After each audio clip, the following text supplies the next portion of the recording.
Today, Freeman chairs the National Academy's committee that produced the recent report, Expanding Underrepresented Minority Participation, America's Science and Technology Talent and at the Crossroads. And he was recently named by President Barack Obama to chair the newly created President's Advisory Commission on Educational Excellence for African Americans. In 2008, he was named one of America's best leaders by U.S. News and World Report, and by Time magazine as one of the 10 best university presidents in this nation. And you may have known, because we were quite proud to be ranked number 3 in U.S. News, World Report's up-and-coming top national universities, that UMBC was ranked number 1 in that list. Hopefully we can catch you one of these days. U.S. News also consistently has ranked UMBC among the nation's leading institutions for best undergraduate teaching. And he's authored numerous articles and books, including Beating the Odds and Overcoming the Odds by Oxford University Press, published in Oxford University Press, focusing on parenting and high-achieving African-American males and females in science. For all of these achievements, and for his tireless and passionate efforts to change the world and to make a difference, it is with great pleasure that I present him the University of Cincinnati President's Award for Excellence, the highest honor conferred by this institution, by all of the rights, by all the powers invested in me by the University of Cincinnati and the state of Ohio. Let me read the award citation. Dr. Hrabowski, throughout your career, and indeed your life, you have exercised courage, fortitude, and passion that leads to action and real change. Even as a high school freshman, you stepped forward rather than sitting back when you saw a wrong that needed to be right. Indeed, you did that even at the age of 12. Your intellectual achievements abound, and you have been an innovator and an effective champion in encouraging those who face discrimination to grasp hope rather than despair, and to reach beyond the obstacles to pursue vocations dedicated to science, technology, engineering, math, and medicine. Through the hundreds of students that you have inspired and nurtured, and the many educators and parents who have learned from your experience, including myself, you have not only changed our lives, you have brought about a better world for all of us to share. It is therefore my privilege, by the authority vested in me as President of the University of Cincinnati, to confer upon you the President's Award of Excellence. Would you please approach the podium? Very special. Very special.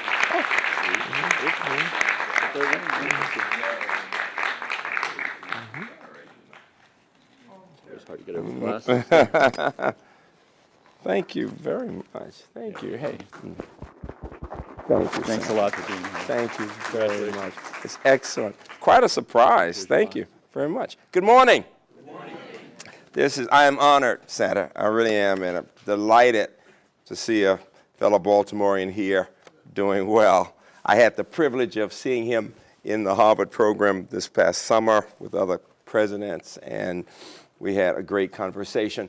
I'd like to spend this time talking about academic innovation with a special emphasis on the question of America's competitiveness and science participation, STEM participation. And I'll begin by going back to something that Santa said at the beginning about my experience in Birmingham. We're all the product of our childhood experiences. And I remember well sitting in the back of church, not wanting to be there in the middle of the week, listening to a guy talk. And I was doing two things. My parents could bribe me to go in the middle of the week by letting me do the two things I loved most. One was math. I loved doing math problems. And the other was eating. So I had M&Ms in one hand and a pencil in the other doing math problems. And I heard this man say that if the children could show America that they cared about their own education by participating in this march, Americans would be impressed and understand why it was important to desegregate schools. And this was a time when we were not going to schools. kids who looked like me that had regular books. We were without books, or we had books that were thrown away by white schools. It was not a good situation. What is interesting is it was the first time I heard someone suggest that the world of today doesn't have to be the world of tomorrow.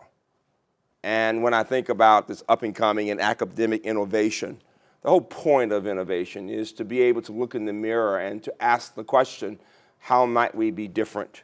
What is it that we might do to improve our situation? UMBC is a fascinating place, I think. It has students from 150 countries. And as I said to a group a few minutes ago, when you've got these people from China and Russia and India and Nigeria, you get a chance to see just how hungry so many people who come to this country are when they realize this is an opportunity. And what it has done is to help my students in general, those who have been reared in this country, who were born here, to understand more about global competition and cooperation. We are now up to 14,000 students. We're growing slowly. I am working hard to make sure that the growth is commensurate with state funding, quite frankly. So we have about 3,000 graduate students and 11,000 undergrads. And about half of the students are in science and engineering, almost 60%. But we have the highest percent of students who graduate at the undergrad level with degrees in STEM. It's 40 to 45%, depending on the year. Hopkins is at about a third. College Park about 25%. Everybody else is below that. And so the question has been for some years for us, how do we help not just our white students and our Asian students who tend to do well, but how do we help students in general and particularly those of color, Black and Hispanic, to succeed in science and engineering? And the success that we've had through this Myhoff program that I'll talk about and others led to my getting an invitation to chair the National Academy's Committee on Underrepresentation in Science. How many of you read the report, Rising Above the Gathering Storm?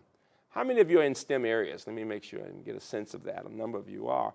Noam Augustine chaired that committee, and the committee essentially said we certainly need far more students trained in these areas. It talked about more math and science teachers. It said that only 6% of America's 24-year-olds have degrees in science and engineering, compared to about 11% in Europe, and with some Asian countries doing even better. And what's interesting is that the problem with that report, or the one shortcoming, was that it spent only about a page focused on questions of inclusiveness or diversity, in fact, or demographics. You may or may not know that in the last year, for the first time, slightly over half of all babies born in America were of color. Slightly over half. And we know that by 2040, we are moving to a country in which we'll be saying that there's no such thing as a majority population and a minority population. And while only 6% of Americans in general have degrees in science and engineering, for Blacks and Hispanics, it's only 2%. And a quarter of Americans, we're talking about the fastest growing group, Hispanic. And so here's the question we ask: how do we increase the numbers of students from those groups who can succeed? The good thing about our efforts at UMBC is that what we've learned that we've been able to use in helping students of color now, quite frankly, has been used to help students of all races. And I would say when thinking about a climate of innovation, one fundamental characteristic is an emphasis on asking questions. Rabi, a Nobel laureate, said that when he was growing up in New York, all of his friends' mothers would ask them at the end of a school day, "What did you learn in school?" He said, "But not my Jewish mother. My Jewish mother would say, 'Izzy, did you ask a good question today?'" And the practice of encouraging his curiosity, he said, made him the thinker he became. Well, I would argue that environments that are focused on innovation and self-examination encourage good questions. And the questions are the kind that most institutions still are not asking in a systematic way. For example, I would ask at University of Cincinnati, what percent of the students come in with an interest in science and engineering? Even before that, what percent of students in general who come to the institution actually succeed and graduate in any degree? And then by race and gender, what does it look like? And then what percent come in with an interest in STEM? And then by race and gender, what percent actually graduate in those areas? For example, a few people know that the percent of women majors in computer science has actually been reduced by about 50% in the past decade. We'd gotten up to almost 36%. We're now down to 18% of computer science majors in America being women. And so the head of computational sciences from NSF says that the problem of underproductivity and the problem of underrepresentation are inextricably linked, that we will not be able to fill all of the jobs available in technology if we don't get more women who are majoring in these areas and people of color. And so those kinds of questions for every institution of our computer science majors, how many are women, what backgrounds are those women from, and the critical question that this National Academies study asked was first of all raised by 4 senators, including my own, Senator Mikulski, the late Senator Kennedy, the former Senator Clinton, and Senator Murray, and all of them said, what will be the impact of the changing demographics in America on America's ability to compete in science and technology around the world? And we began to ask questions. Now, it did not surprise people that only 20% of blacks and Hispanics who began with an interest in science and engineering in college actually graduated with a degree in science and engineering. It was surprising to see the percent of whites and Asians. Let me ask the question. What percent of white Americans do you think who begin with a major in science and engineering actually graduate with a major in science and engineering? What would you think? Anybody? 50%. I heard 50%. Anybody else? 30. It is about 32%. 32%. What percent of Asian Americans start and graduate in those areas? 70. I normally hear 90. Somebody said 70 somewhere. Let me ask a larger question that sounds politically incorrect, and yet it's not. How many of you believe that there are many more brilliant Chinese and Indian children than American children? We're humans. What'd you say? We're all humans, but how many of you believe that there are many more brilliant Chinese and Indian children than American children? Usually Americans look at me like, oh my God, he didn't ask that question. Because while we may think it, we really don't want to say it aloud. Well, it's not a politically incorrect question. It is a mathematical question. There are 1.3 billion Chinese in the world. There are 1.1 billion Indians in the world. If you put those two together, you have 2.4 billion people. Now, the top 10% of any population will be extraordinary. 10% of 2.4 billion is, don't let me leave Cincinnati saying you don't know any basic math, all right? Is 10% of 2.4 billion, 240 million, right? How many Americans are there in total? About, as of the other day, it was 316 million. So those two countries have that many high achievers, almost as many as we have citizens. And if you look at engineering programs, if you come to my campus, if you go to MIT, I suspect here, you're going to find large percentages from those two countries. So people tend to think that people from those two countries and of Asian descent do well, and they do. In fact, when you look at what was happening in the 60s compared to today, we only had about 10% of Americans with a college degree. Today, we've got about 30%, but it varies depending on the group. For Americans who are white, it's about 35%. For blacks, it's about 19%. For Hispanics, it's 15%. What percent of Asian Americans do you think have a college degree? 60%. It is 55%. And one of the reasons is, for example, on my campus, large numbers of my kids of Asian descent had parents who came here to grad school and remained. And so you have that percent. Now, there are some Asian American groups that are not doing as well, but overall, it's that. Now, I bring that up because when we ask these questions, we tend to think about the fact that we've seen a lot of high achievers from certain groups. Well, it turns out still only 41% of Asian Americans who begin with a major in science and engineering graduate with a degree in science and engineering. The first response from the academy broadly is it's a K through 12 problem. Well, interestingly, this committee, which consisted of people from Harvard and MIT, all the way to some of the Hispanic serving, minority, and some of the HBCUs, all the way to Rice, a number of institutions, asked the question, we got that response, and then we wanted to understand more about why that is the case. Usually what universities will focus on will be high school preparation, or K through 12. High schools focus on middle school and elementary. Elementary will focus on pre-kindergarten, and then everybody else focuses on the family. And it goes just that way. Well, it turns out, quite frankly, that a major part of the challenge is what actually happens at the undergraduate level. And so while we made recommendations that focus on the need for stronger math and science teachers in K through 12, and we talked about the transition from undergrad to grad and about preparation in grad school and then helping people find jobs and all of that, we said that fundamental to solving this challenge, of addressing this challenge, will be a renewed emphasis on the undergraduate experience. And here is the finding related to the work of Sylvia Hurtado at the University of California, Los Angeles, in her center there. The higher, and listen carefully because what I'm about to say sounds counterintuitive. The higher the SATs, or standardized test scores, ACTs, the more prestigious the university one attends. The larger the number of STEM AP credits, the greater the probability the student will leave science within the first year or two of undergrad school. Let me say it again.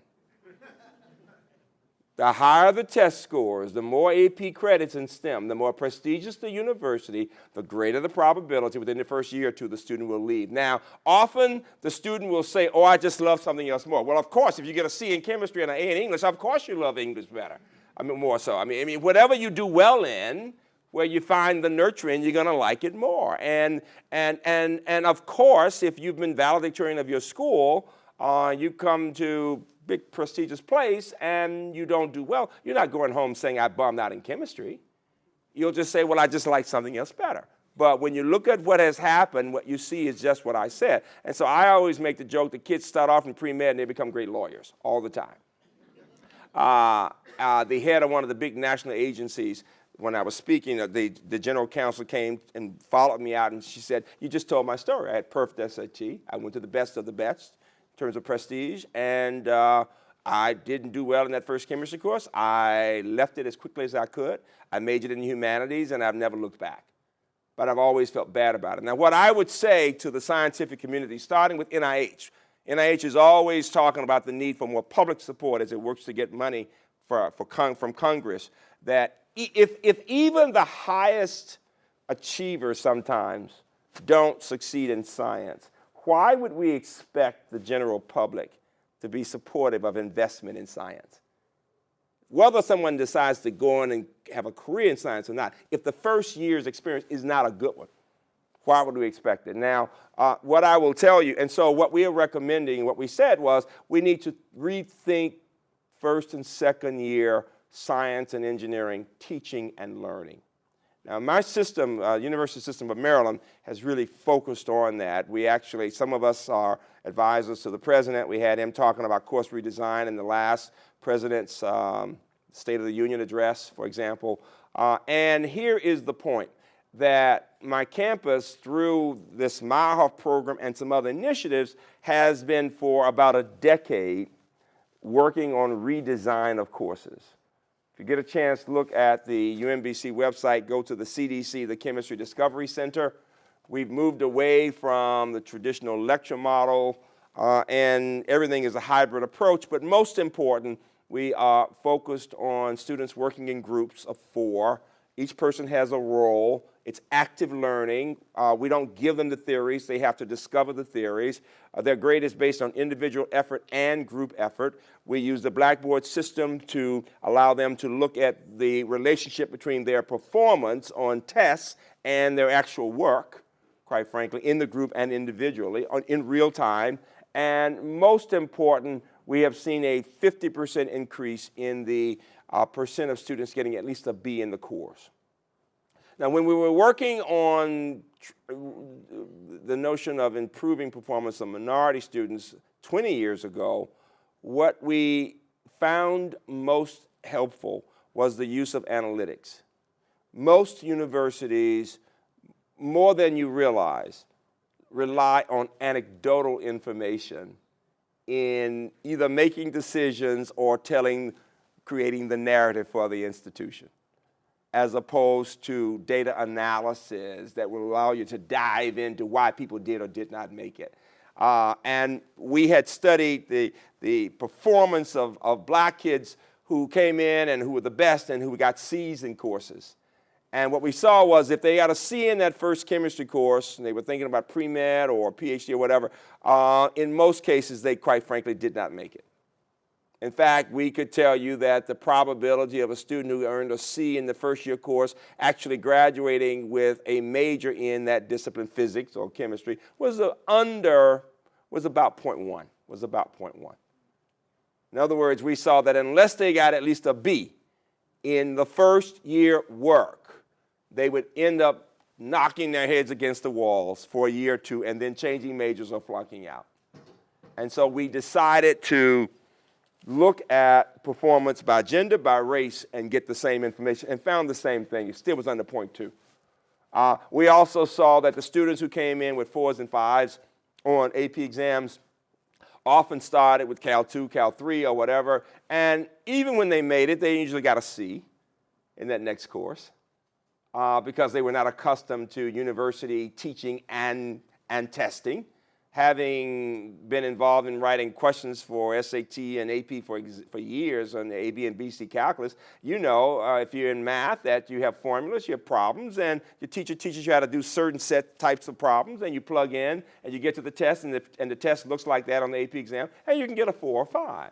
But in a traditional university Cal course, Cal 2, Cal 3, you're going to have 5 questions. 3 you've seen before. The student will have seen 3 before. 2, the teacher would have changed the problems around. And if the student is not able to think independently, critically, and quickly, the student will not do well. And it happens all the time. And so we began years ago looking at analysis of performance in certain courses. We began looking at academic preparation prior to coming to the institution.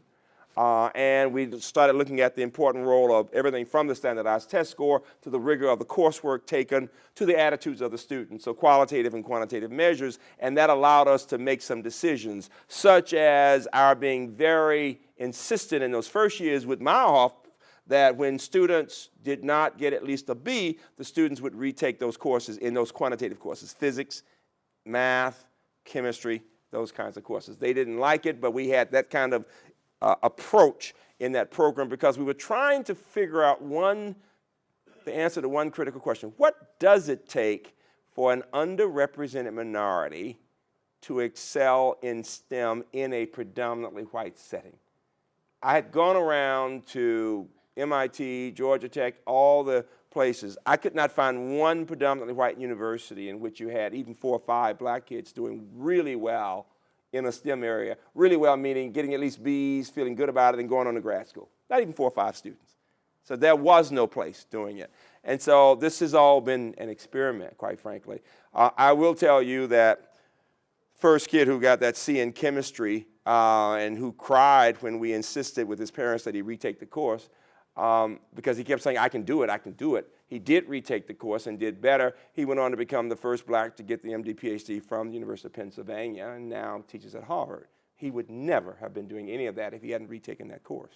By the way, he gets upset with my mentioning it all the time. He says, will I ever live down getting that C? I said, absolutely not. No, I will always tell that to my students so they can know there is hope, even if you get a C, all right? But what has happened in the more recent years, looking at what the report said about the undergrad experience, looking at what happened on my campus is, rather than so much having students repeat courses, faculty decided to look at, through analytics, the performance of students by race, and what they saw is, regardless of race, the majority of students, over 60%, tended not to do well in first-year chemistry. And the approach was to say that's about normal, because this is going back to what I said at the beginning. Whatever has normally been the case, typically been the case, we tend to think that that's just the way the world is. And so most of you who are professors in science know that when you think back to people who started with you in the freshman year, most people didn't make it. They may have told you they liked something else, but you know they'd moved out of that area. And the real question for America is, how do we increase substantially these numbers? In fact, what the reports have said, from rising above the gathering storm, is that we need to at least double the numbers who are succeeding in these disciplines, understanding that some disciplines will have more career opportunities than others. And that will only happen, though, if students can make it in those first 2 years. You know this, anyone in the room who teaches STEM, if the student does reasonably well in the first 2 years, the student has the foundation, the student will be okay. And that's why we said we needed to work on that part. And so the TED Talk that I gave talked about these 4 pillars of success and the most important areas. And I wanted just to mention a couple of them. And it has everything to do with high expectations and this notion of, I mean, when you think about it, of what it takes for students to succeed. That means high expectations of academic preparation, to high expectations of the kind of performance that we're looking for in the work, to the involvement of faculty with students and research experiences in the labs, very important hands-on experiences, to building community among the students. Unfortunately, STEM in America in many places is still very cutthroat. I won't work with you because I don't trust you to tell me everything you know, and if the teacher's grading on the curve, quite frankly, then I definitely won't work with you, because I'll tell you what I know and you don't tell me what you know, your score is higher, you get the A or B and I get the C. It happens all the time. That doesn't mean that every place at UMBC, every faculty member has moved away from the curve. It has been in those first years, though, for sure, because we are not only encouraging group work, but we actually give assignments, and the work itself is based on collaboration, use of technology, the Blackboard system. And what is most fascinating is that we even base individual grades on both group performance and individual performance, which students hate, by the way. When students have gotten 4s and 5s, and most of my students have gotten 4s and 5s on AP Chemistry, they will tell you, I don't need anybody. Because in high school, we tell bright kids, I don't need anybody. You don't need, if you're smart, you don't need anybody else. And yet, in actual science work, people do collaborate, people do work in groups, people work in interdisciplinary teams even. We've just had a wonderful lab built by the Howard Hughes Foundation called this Life Sciences Lab of the 21st Century. And we can use it during the year, and faculty from other places will come during the summers, and it does allow for that collaboration. And we've got a big grant to rethink pre-med science in that first year, working with 3 other campuses. We have completely redesigned biology, another place chemistry, and there are 2 other universities involved, and they are developing materials, and they are connecting across these disciplines and looking at preparation for med school based on new standards there. And what I would say is in that effort, or in the efforts of our minority programs, and in working with course redesign, in all those cases, fundamental approach has been to look at performance, to look at what we're trying to achieve, to try some things, to see what works. And the 4th piece of that 4th pillar is evaluation. So high expectations, faculty-student interaction, strong research, the community developing of cohorts, very important, the posse groups that everybody's heard about. It's the same kind of idea. And then evaluation, what works and what does not work. You know, before we began the Meyerhoff program, we had never seen a black earn an A in any upper-level science course on campus. That is, a black educated in this country. And there's the other point I would make, specificity. My students who come from other countries tend to be just much better prepared, quite frankly. That's different from a kid who comes out of New York or DC or Baltimore, quite frankly. And we had never seen an American-educated black earn an A in any upper-level course. And so I decided to be provocative, and I made the statement publicly to a town hall meeting. I said, you know, this is before I was president, so it's it's really funny that I did become president because I upset everybody. I said, UMBC has never seen an African-American educated in this country earn an A in genetics, and I took that course to use. So blacks were upset with me and said, why would you embarrass us by saying it? Whites were upset with me, why would you embarrass us by saying it? Everybody said the same thing. They were upset with me. Mr. President, Senator, you need to know, true leadership means keeping everybody minimally dissatisfied. Remember that, right? If any group is too happy, believe me, you got a problem. But the fact is, and what I said was this, I wanted to get them I wanted it not to be apple pie. I wanted them to see this is a problem. And what I said was this, whatever the problem is, to solve a problem, we must first state the problem. And so we can look at it from different angles and understand it. And I will tell you that it took a couple of years, even with the Meyerhoff group, to move to the point of an A. And when I talked with, and it wasn't anybody's fault, it had everything to do with level of preparation. It had to do with helping students understand just how hard you have to work to get to that point. It had to do with teaching them how to work in groups, for example, and it had to do with the interaction between faculty and students. And it took all of that, and finally we were having a focus group. I remember having pizza, and I had just gotten the grades, because to me it's been like an experiment, as I said, and we got that first A, and now all of a sudden I'm working with these minority kids, and all the guys who tend to be a little cocky just knew I said we have an A in the group. And all the guys got ready to get up and take their bow. They just knew they were the ones, right? You know, just that kind of arrogance. And it turned out to be a young woman from a little rural town, Snow Hill, Maryland. It was so amazing, very shy young woman. And when I told her, when I said, Takesha got the A, it was as if the air went out of the room. And all of a sudden, one person applauded, and another person applauded, and before you knew it, everybody, standing ovation like a basketball game, not a dry eye in the place. It was as if they had broken a barrier in a race because they had never thought it was possible. If you've never seen somebody looking like you get an A, you just think, well, that's just not what we do. And somehow she had done, and they were looking at her, and it was the best look, but not a dry eye. And I always say the guys were crying because they didn't get that A. I know why they were crying. But the point is, everybody, and I was absolutely inspired because what the look on their faces said was, I want to be like her. I want to be the best.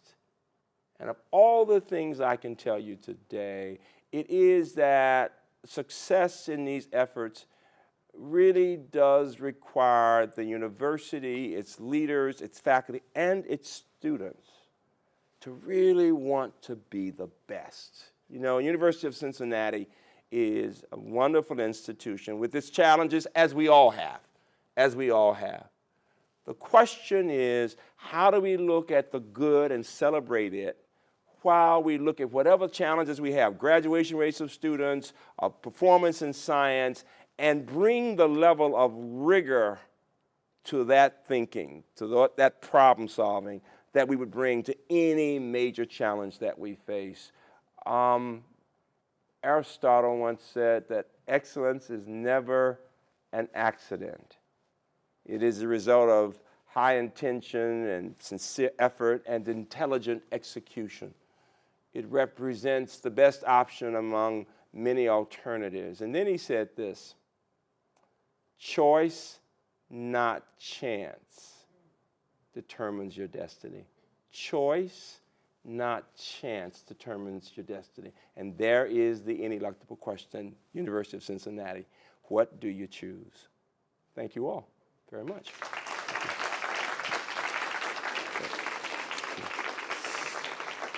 Thank you. So I wanted plenty of time for questions and interaction. So please, questions of all types, please. Yes, and tell me who you are. Thanks, Santa. Take care. I'm Richard Beck. Could you tell us more about your Meyerhoff program and how it works, please? Yes, delighted to do so. The program started for African Americans, and Bob Meyerhoff, who somebody said, well, is he black? I said, no, of course he's not. The name Meyerhoff. And they said, yeah, but the name Hrabowski. I mean, that doesn't tell you anything. But he's a wonderful Jewish philanthropist who actually is an MIT-trained engineer who never practiced engineering. Businessman, best known for actually contributing the largest art collection to the National Gallery of Art, postmodern times.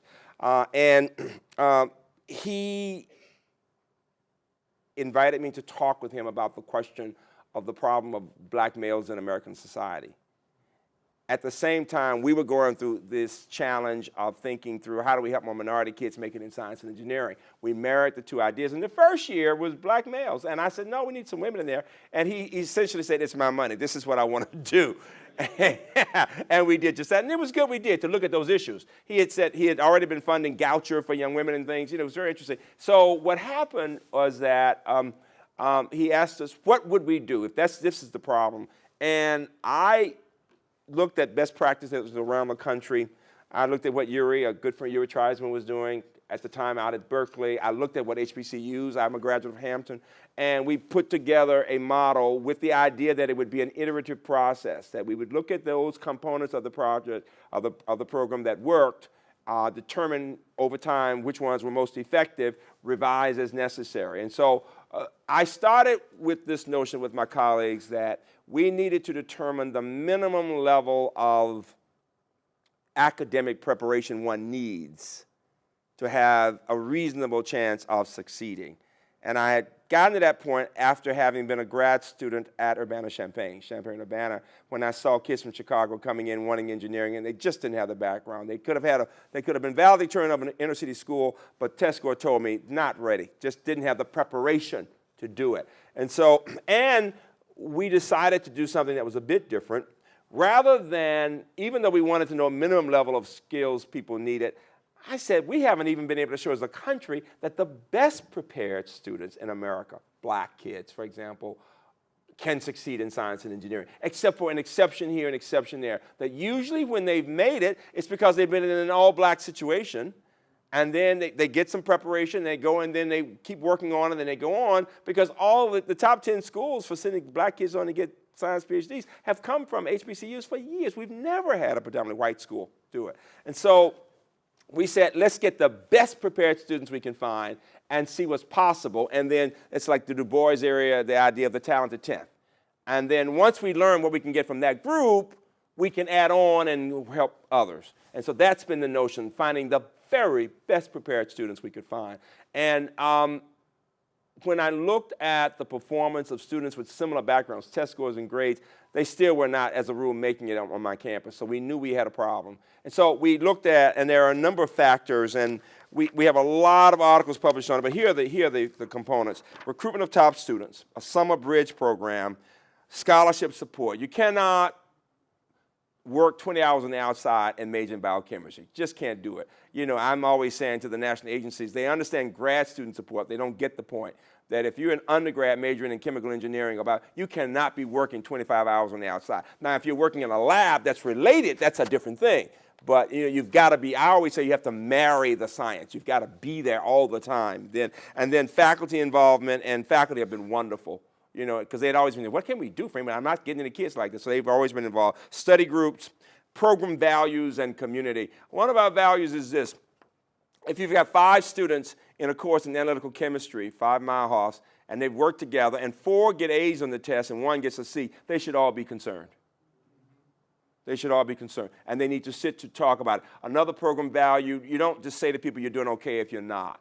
So we have these regular meetings to reflect on the experience by cohort. First group of students were called M1s. I didn't like the idea of those guys. That first year was all men, the second year was running women, but the first year was all men. I said, M1, that's a gun. I said, call yourself MS1s because that would be Mouth Scholars 1. They said, that's a disease. We'd rather be a gun than a disease. So they won out, right? Then we got up to M16 years later, right? Wait a minute, we're back to those damn guns, wait a minute. And now we're like M24, M25. It's been in existence since '89. So, and every group, every cohort is responsible for the cohort 1 year younger by major. And another value, you don't use the typical idea that you don't tell people when somebody's in trouble. You know, sometimes young people don't want to tell on each other. No, you work to help them to deal with the problem, but if you can't get it dealt with, it's your responsibility to let the faculty and staff know that here's a problem here for this student. So we talk about those things. We talk about what it means to have community, how to celebrate each other's success, but help each other. We talk about the fact that sometimes we learn more from failure than from success. We really do talk about resilience and how you learn when things don't go well, that there's a time in anybody's life when things don't go well. And then summer research experiences, an emphasis on tutoring. Our chemistry tutorial center is a fascinating part of campus in that at the beginning of the semester, and this is because all the things I'm talking about, we've now moved not just with minority students, but a transforming science community on our campus. But here's the point. You will see long lines of students waiting to sign up for the chemistry lab, and we don't just do it electronically. We want them to show a demonstrated physical commitment. Because here's the point. You cannot wait, we say, until you're having trouble to go to the chemistry tutorial lab. You need to be there from the beginning. We say that tutorial centers are there not simply to help people survive, but rather to ensure that they thrive. And to be a chemistry tutor, you must have been tutored yourself. And a chemistry tutor gets a lot of money compared to others. It's like the best of the IT people. And it's not just chemistry, but some other disciplines like that. And there's a lot of prestige involved with it. And we make this point. It's much easier to get an A in a calculus course or difference equations or whatever than it is to help someone else get an A. Because you might intuitively understand it and make it through to an A. But to help someone else do well, you have to be able to explain concepts with clarity. We talk about that a lot. We give them many opportunities to talk about their research to people who are not in science, let alone, and to go make presentations. A part of the value system, everybody wants to work towards a publication. We have 2 undergraduate journals, first of all, run by undergraduates, and then the best students publish in referee journals as co-authors while undergrad, and in the very best case, they're first authors. JMB, for example. So it's a good story. And then administrative involvement and public support. We celebrate the academic achievements of our students of all races the way others celebrate the athletic achievements of their students. Basketball kids are always little gods on campuses, and that's okay. But when you talk about the people who've written the best short stories in a publication and celebrating that, all the people who've gone to a major conference and won the best competition, and you've got that all over campus, and everybody's congratulating them, or the fact that we're in the top 3 in chess every year, you know, and you bow in reverence when you see a chess player, you know. I mean, it's a different idea about what's important on the campus. So our line is twofold. Number one, you don't have to be rich to be brilliant, given the way Americans tend to think, that it's only the best of privates, all right? And two, and this is the one that I really like, we focus on the life of the mind and that program. So we've got them doing everything from reading novels to working on the science constantly. And then each student has a mentor, you're gonna have, or several, in the department and beyond, and then alumni serve as mentors. And then family involvement. Even though people come from all over the country, we have, through technology, families involved. For family members to help family members, quite frankly, especially family members of older students, because family members who are not in science don't understand you cannot saddle that science major with all the family's problems. You really cannot, because that's going to take away from the emphasis on getting that work done. And you cannot ask the question, are you going to be a real doctor? We have to teach them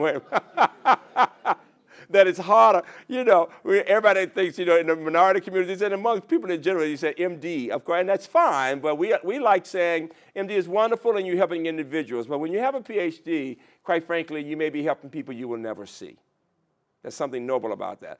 My line, which is a biblical line, is sometimes it's harder to get a minority through a PhD program than it is to get a camel through a needle's eye. It's just that hard. Med school, you're in and you're out. And you know what? Even if you don't do well in med school, they give you another year and you make it, right? You know, but with PhD programs, there's so many along the way. So we talk a lot about that. Finally, they are all involved in service. They work with inner city kids. They work with senior citizens. In general, they work on tutoring, math, and reading. But a lot of those who are going to be MD, PhDs will work on issues involving aging and all kinds of science questions. A lot of my students are involved in AIDS research. We've got a Howard Hughes investigator. We have the only Howard Hughes investigator for publics in my state. The medical school finally got one. Hopkins has one for publics. And so they're working on AIDS research, but they also work in sociocultural issues involving HIV patients to look at the relationship between biochemistry and the other side. And then most important of all, beyond what I've said, evaluation. Evaluation, looking at performance. And to put it in perspective in some of the publications, we asked about a decade of people competing for the program. We asked their parents if we could see their grades even if they did not come to UMBC in the name of science. We were trying to understand what it takes for students to see. And 95+% of the families said fine. So we got permission to look at performance. Now, because if the kids were not coming to our program, they were tending to go off into the Ivies, out to Stanford, wherever. And we were able to document that there was about a 5-fold difference. That a kid who came into Meyerhoff was 5 times as likely. They all had similar test scores, grades, as likely to go on and get a PhD than from those other places, which gives you a sense of what we're talking about. That's the Meyerhoff program.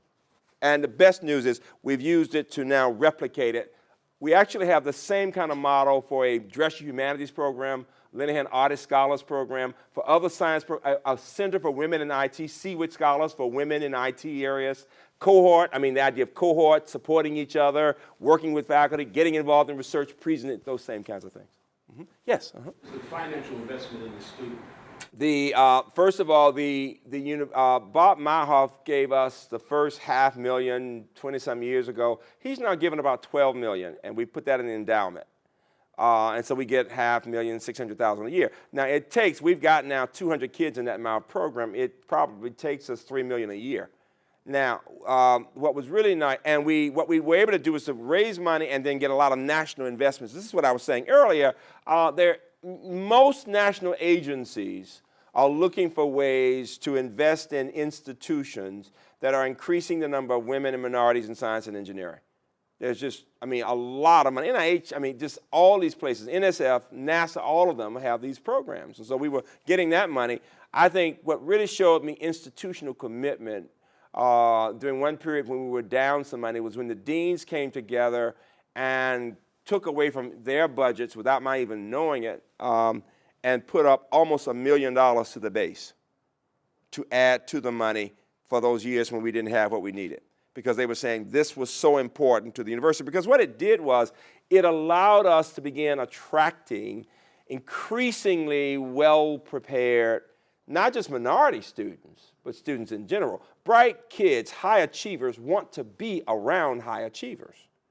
And so to put it in perspective now, the average student on campus, math and verbal, has scored in the 1200s, but the top quarter of our students, the mean SAT is 1450.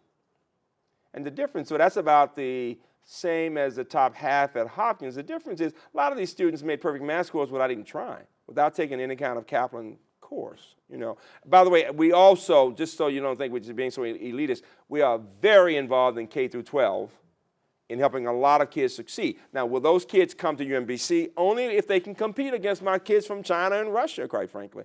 But we are now, to put it in perspective, we are now about 14% African American. 14.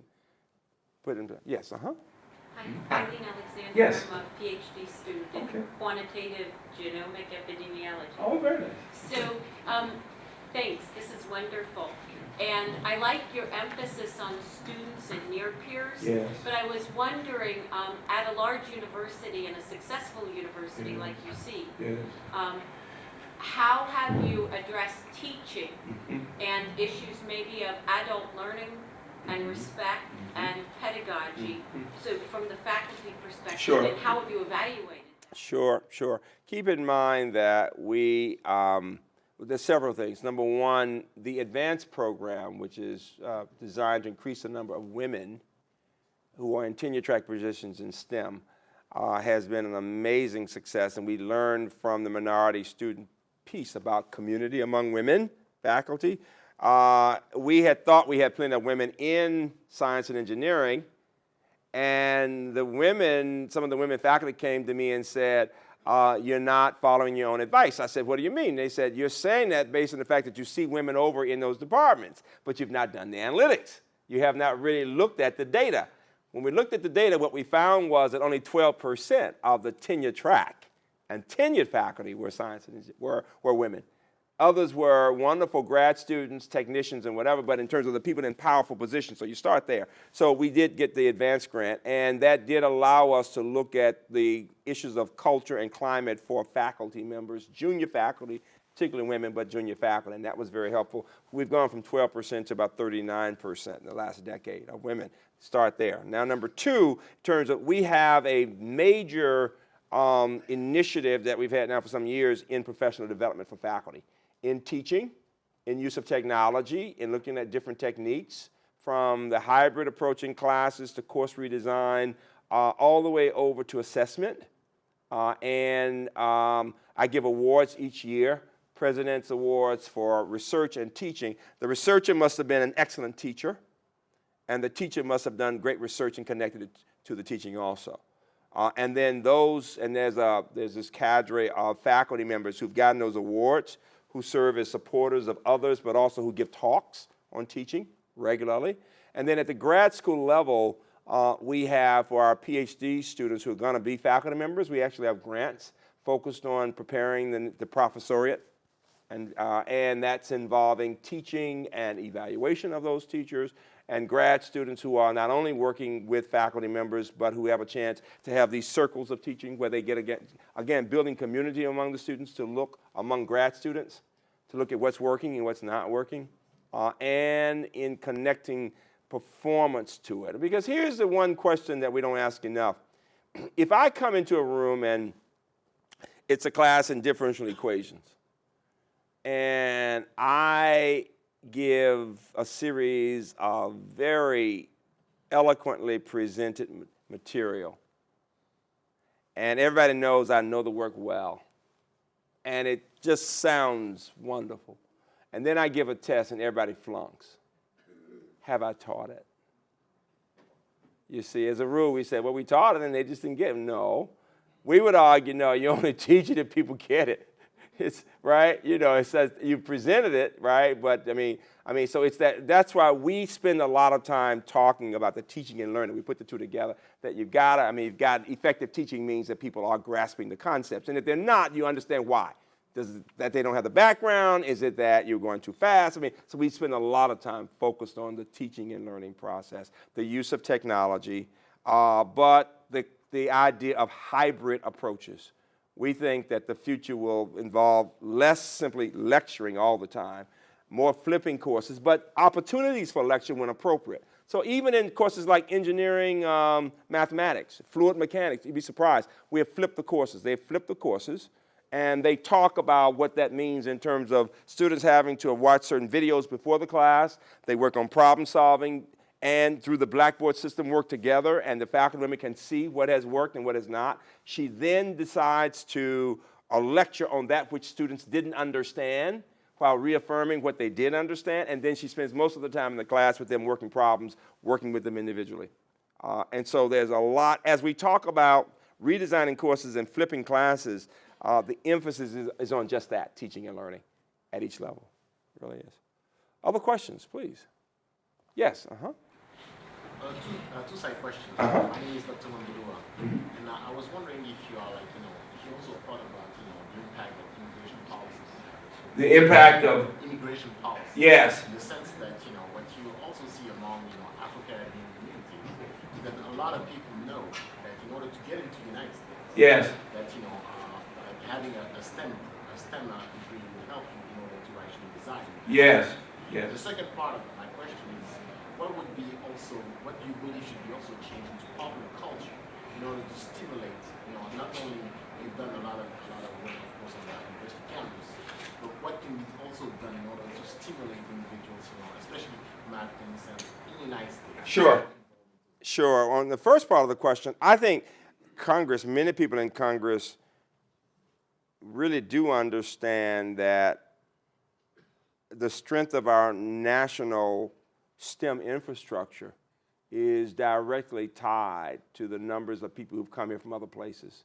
When you look at the professoriate, when you look at top scientists in most of the national agencies, you will see disproportionately large numbers who either came to this country from undergrad school or whose parents came at some point, whether at NSF or to any of the universities. And that's not going to change anytime soon. I think what many of us would say is we need to keep bringing the best thinkers from wherever while working to do more to help kids who are here right now, which gets to your second part of the question. The challenge we face here is that most Americans really do think math and science are only for a few people. Watch this question, and this is a well-educated group. Watch this. How many of you in this room knew by the time you were in the 11th grade that you were either a math, science type or a history, English, and arts type? Raise your hands. Look around the room. We tend to think just that way. And I said this to 1,000 math teachers a year ago, and they got really upset with me. Well, some did, some laughed. I said, you know, we math teachers have a way of giving people a look. And the look will say, I'll help you this year, don't come back next year. We have a way of doing that all the time in high school even. We just do. If you ask anybody here who did not go into math and science, at some point they started feeling, well, I'm just not good in that. And we tend to think if you don't get it like that and you're not excited, it's probably not for you. In other cultures, there is not such a quick response to that kind of behavior, but rather thinking through how to encourage more success in those areas. And there's the problem. We tend to be immediate gratification. If you look, I mean, I've worked with the math and science competition for years at Tim's report. The reason our students don't do as well is that the kinds of problems we have in K through 12 tend to be the kind that you can solve like this. If you look at the questions on those international tests, a lot of the questions require more thinking, and you have more time just to think it through. Our children are not accustomed to that. And we tend to think those who can't get it like that, it's not for them. We do that all the time. And so the popular culture is one that says two things. One, math and science are not for most people. Number two, the only thing that really is celebrated will be entertainment and athletics in American society. Wealthy people will tend to be well educated because they want to go to certain schools. You know, it's prestige to go to certain schools in New England, for example, or whatever. But for the average middle-class American, I'll give you two words that will tell you that will really speak volumes about society in America. If I use the term American Idol, most people in here know exactly what I'm talking about. It's a TV show about entertainment. You know, in other countries, when a little kid leaves, they represent his nation in that international math competition. As he walks out or she walks out, other kids just immediately get up to applaud because there's no greater honor than to be the best thinker. That is not the case in our country among regular middle-class people. That's the issue. It's not just math and science. You know, we don't celebrate high academic achievement, which is what we're going to have to do if we're going to continue to be competitive. Other questions? Yes, The fact that you were the president, you've been able to make all these changes within the faculty, talk about evaluation, thinking about connecting teaching and learning. Had you not been the president, had you been the provost, chief diversity officer, and some type of other academic leadership position, do you think that you would have been able to make that significant gain? And then how should universities think about, if it's not the president, what other line of leadership should some of these responsibilities lie in order to make a significant? You know, the first 5 years when we were making changes, I wasn't the president. I was actually vice provost. I had been provost at a smaller place. I moved over to be number 3. I eventually became executive VP, then president. But the great thing was that there was a president who supported what I was doing, and there were faculty. There were wonderful faculty. It cannot work. I mean, you need staff who can be supportive, of course, but as we say, that main tent in that classroom, right? You need faculty who say, we want to be involved in this and understand these issues. And we always had some wonderful faculty who said, damn it, Freeman, something's got to change. You know, we can do better than this, right? You know, and what do we need to do? Who were willing to have the conversations. You know, I think it takes an environment in which we're saying we're not pointing fingers at anybody. It's nobody's fault. This is an American issue. Let's ask the hard questions without anybody getting defensive. Let's build trust. Let's see what it takes to help people go to the next level. And so I was not. Actually, one of the reasons I think faculty decided to invite me to become president was that we had made a lot of success. We'd had a lot of success in those first 5 years. Because before that, unfortunately, we were having student protests, and kids thought just the place was prejudiced. And a lot of it had to do with the fact that people didn't have the background. They didn't know what they needed to do. There wasn't the right communication. And so we were not on the same page about what it takes to succeed. You know, and that's, I mean, of all the things I can say, you don't excel in general if you don't know how to work hard. And then you don't excel in STEM if you're not willing to work even harder. What I have to say to students all the time when they say, well, their friends who are going to be pre-law or whatever, they can go out and party on Saturday night. Well, you can't do that when you're in STEM, you know, and make A's and B's, right? And it's because, I'm not putting down other disciplines, it's because of the nature of the disciplines. If you can read and write and think well, then you have a reasonable chance of getting a B on an essay test, for example, if you've done your work, right? But it's the unpredictability of performance in math and science. You know, you get these problems, and if you haven't seen them just like that, and you don't quite, it doesn't click, and all of a sudden you don't do well. And it happens, and you can't just do it on your own. You can read and write and think on your own. Now, if you work in a group, you can know it even more so. Any discipline requires work, but it's the kind of consistent effort that is required in STEM that most people don't really appreciate. I don't care how bright you are. We've got all kinds of innovative efforts. I have a young scholars program. My youngest freshman ever in recent years was 9 years old. We get a lot of kids through the calculus sequence before they're 13. And yet, even with these kids who come through the Hopkins Center for Talented Youth, and I've got girls, I've got children of color, I've got black kids in that program, and what I'm working to do is to help them to have the emotional intelligence to deal with this. But what I'm saying to you is that even among these kids, some of whom would be clearly geniuses, they work hard. They work hard. You see what I'm saying? Even when they are that young and doing differential equations, they work hard. And that's a part. I mean, I don't think people understand how hard the work has to be excellent at anything, in any discipline. I don't care how good you write, or how well you write, how well you write. It's that iterative process to get better and better at anything that we do. Okay. Final question, last question, yes. I'm Michael Goldberg in the Mathematical Sciences Department. Yes. And I was curious, what programs do you have to support and organize the way that students work on their classes when they're outside of the classroom? Well, now, in the special program, students get together in groups. A lot of faculty will actually assign group work outside of the classroom.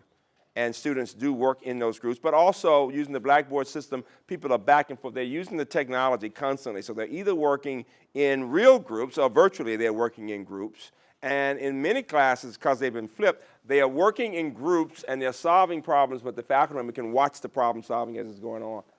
And then base the lecture on that. After that, quite frankly, on what is working and what is not working. But more and more faculty members are redesigning work. You know, somebody asked me about teaching and learning. We actually have a competition which allows faculty members in groups or individually to write proposals to redesign courses. And a part of course redesign involves professional development, you see. And up to like $25,000. And we do about 10 a year. And that's the course redesign competition. And it started in STEM, now it's across disciplines, and it's for interdisciplinarity, but also for improving performance. But a part of it has to do with assignments of students outside of classrooms and ways in which you can encourage group work and application. Makes a difference, it really does. Thank you all very much, thank you.